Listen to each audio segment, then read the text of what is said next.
à 18 ans, professeur d'histoire à l'université de Grenoble. Bon, c'est une époque où on était général à 27 ans, général en chef à 27 ans, général où... Bon, c'était... bon, le roi rêve, là. Il a battu des paupières, là, général à 27 ans.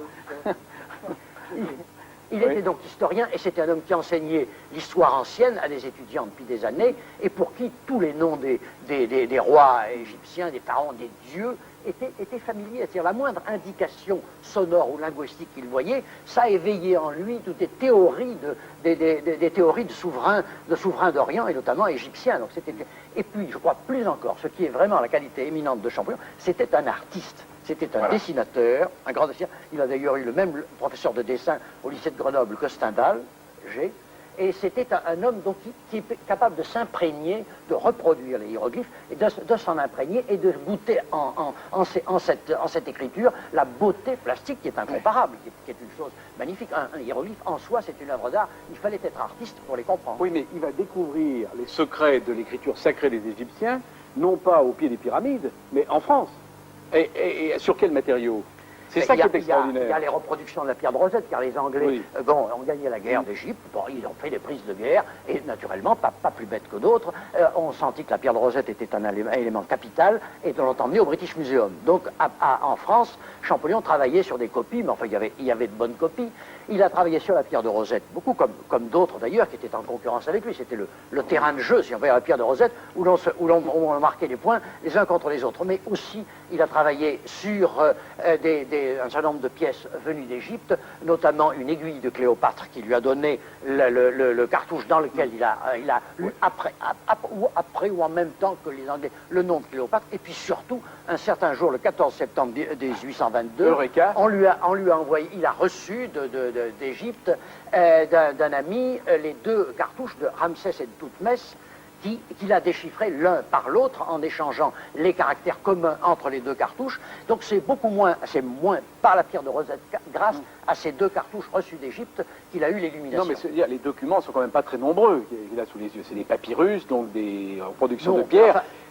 On isole toujours ces quelques documents là, mais il a travaillé sur les papyrus, le papyrus de Nom et beaucoup d'autres depuis de longues années. Le 14 septembre 1800, pardon, il dit, enfin c'est vous qui lui faites dire Eureka, mais... Non, moi je lui... Enfin non, Eureka, j'emploie le mot parce que c'est un mot très commun. Non, je lui fais dire ce qu'il a dit d'après son frère, et c'est un mot tellement à la fois banal et superbe. Je tiens l'affaire, n'est-ce pas? Je tiens l'affaire, c'est pas un langage de savant, ça. C'est un langage de mécanicien.